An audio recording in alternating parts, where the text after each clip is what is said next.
The Grand Challenge 2 recently took place and I was able to get top 8 with this Choice Specs Kilowattrel team.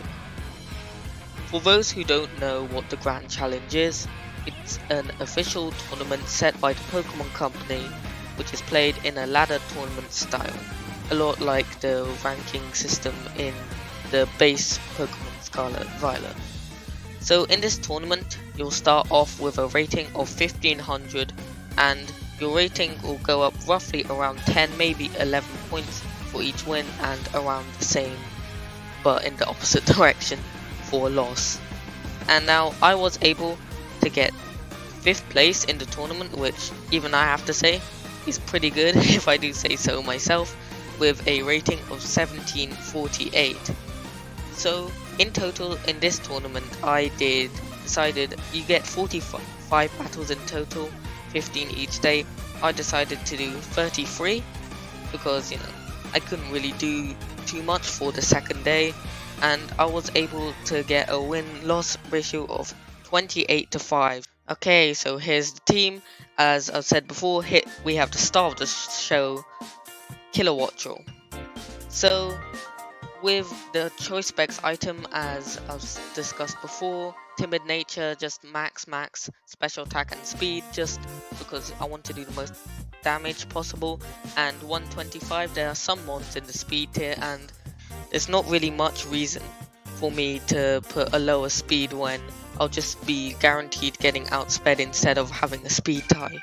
So yeah, that's the EVs with it. For the Terra type, I have Ghost just to be immune to Fake Out, especially if they lead Incineroar, which gives me my competitive boost, because the ability competitive, when one of your stats is lowered, it raises your special attack by 2 stages. So for example, if you bring an Intimidate mon against me, not that I think you'd really want to bring it against this team regardless, you'll just be giving me a +2 special attack on a very fast Pokemon, so that can be potentially very scary for the opposing player. Of course, for the moves we have Discharge, so we can have a Disquake core with Garchomp, Discharge Earthquake, both immune and both do huge amounts of damage to the opponent, and Hurricane, which is 100% accurate because of the rain from Pelipper, and also just very strong in general. And yeah, next up we have Life Orb Garchomp. As I said before, it has very good synergy with Kilowattrel and Pelipper, and we have a pretty standard moveset of Earthquake, Dragon Claw, Protect, Stomping Tantrum, Terra Ground with the Life Orb item just because it hits really hard, a set that's become more common now, but still, even if it is, it's not really like you can counterplay against it too much because it's really good. Just max speed, max special attack to just mostly beat opposing Garchomp, to be honest. And then yeah, next up we have Pelipper, probably the mon that I brought to the most games, if not every single game, just because it really is the centerpiece for both the Kilowattrel Garchomp strategy and also the rain mode that I have down here. Now with Tailwind, to boost our team speed, we do have a lot of speed control with Swift Swim and Kilowattrel just being generally fast, but if they go for a Tailwind, it's often necessary to match their Tailwind. Wide Guard is just very helpful against size spam teams and all the wacky spread moves that people try to do in the Grand Challenge, because it's the Grand Challenge and that's where you find that sort of thing. And with Weather Ball just for a really strong water move, which can potentially help in a sun matchup when you're able to snipe like the Hisuian Lilligant, and Hurricane for just really strong stab damage. Of course here we have modest max special attack, very fast, so a very offensive Pelipper here with Terra Stella. With the Focus Sash, I didn't really see too much need to put bulk. I know some do, but I'd just rather hit really hard and attack where they can't defend. Next up we have Basculegion, a very useful mon with Pelipper. Yeah, I found myself bringing it quite often, though I don't think I brought it pretty much never against opposing weather, because if it gets shut down it could be potentially quite bad because I don't have max speed on this. But yeah, with this speed investment, it means we can even outpace Dragapult in the rain. And with the defense, I put the rest in defense, and with this defense investment, we can surprisingly live an adamant grassy glide from a Rillaboom, which is pretty surprising, and a few people did go for that, thinking that it'll be able to pick up the KO, and I was just able to wrench them with one of my two incredibly strong stabs in Wave Crash and Last Respects. Wave Crash boosted by the rain, and Last Respects obviously just being a flat out broken move. And of course Aqua Jet to pick things up, with the Mystic Water to power up and protect for positioning purposes.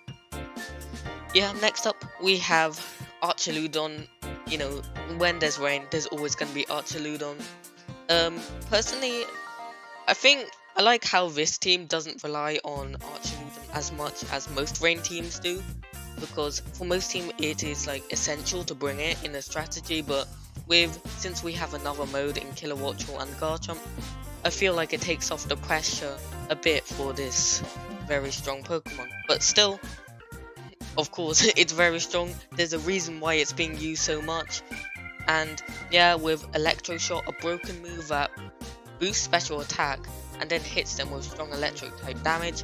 Of course, it only takes one turn in the rain, so you can obviously see the synergy there. And with Body Press and the ability Stamina, some people do want to go for Stalwart or like Sturdy, maybe try to be a little interesting, but no, this is just a more standard set. Body Press after a few defense boosts can be incredibly scary, and Flash Cannon and Dragon Pulse are just good stabs against the opponent, especially if we have a special attack burst. We can potentially now be picking up one shot. And of course, also one more thing, I don't think I really did this much, but with Aqua Jet we can give ourselves a free stamina boost and then body press something before they are able to move, which I think is pretty cool. And one more thing, we have the Terra type of grass to be immune to Spore. Not that I don't think people brought Amoonguss against this team too much, but still, just to be immune to Spore, and it's a good defensive Terra typing. And finally, we have Clefable. I debated Amoonguss in this set because Amoonguss is also very good on on rain teams. No, Amoonguss is the more standard rain core follow me or rage powder user, but instead I opted for Clefable. I don't think that Amoonguss really provided too much defensive benefit that they did, since I have different final party members, and with just Moonblast hitting a lot of the meta game for super effective damage, especially pretty much invalidating Dragapult, which my team did really struggle against when I had Amoonguss. Of course, with Follow Me, Moonblast, Protect just for positioning, and Life Dew. Of course, with the Terra Steel and Light and Citrus Berry, we have a lot of longevity, and I found myself bringing it mostly against just Dragapult and Trick Room teams, and even though it was probably brought the least out of this team, it was still a very valuable member.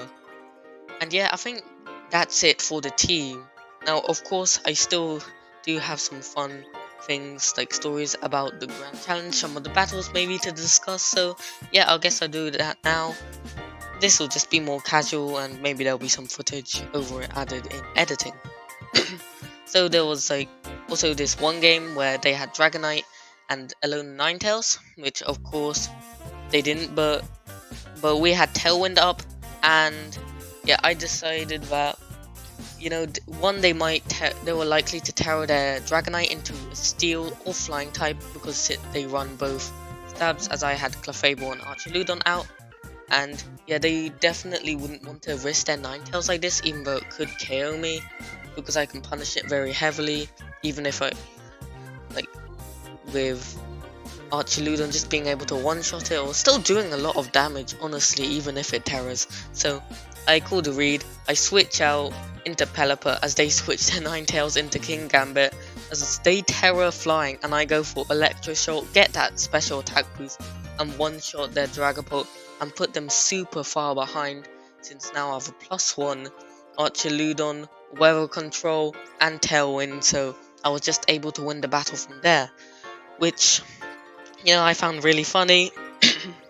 Of course, I did get bailed out by a lot of hacks from Kilowattrel. I did actually bring Kilowattrel to a lot of games, so very glad about that. Of course, with Hurricane and Air Slash, Hurricane getting those confusions on the opponent, making them potentially able to hit themselves, which is a really nice special secondary effect. Discharge, being able to paralyze the opponent. I think one game, yeah, I got a double power and both of them were unable to move, and then they just fainted the next turn, so that was kind of unfortunate for my opponent, but that was also really funny. And of course, Air Slash with that flinch chance of 30%, which probably saved me, or I wouldn't say it completely changed the game, but definitely helped me in many games. And yeah, also one more thing, the reason I have like Volt Switch over Thunderbolt, I feel like I'm already doing a lot of damage anyway with like Discharge, Hurricane, Air Slash, and if they have a flying electric weak Pokemon, they'd probably just drop the Volt Switch, to be honest, and it's very useful for positioning, especially with this team wanting to get weather control and all of that, liking to switch. And yeah, I guess that's pretty much all I have for you today. And while at it, why don't you like drop a sub, maybe leave a like, it'll make me happy, and yeah, it's free, so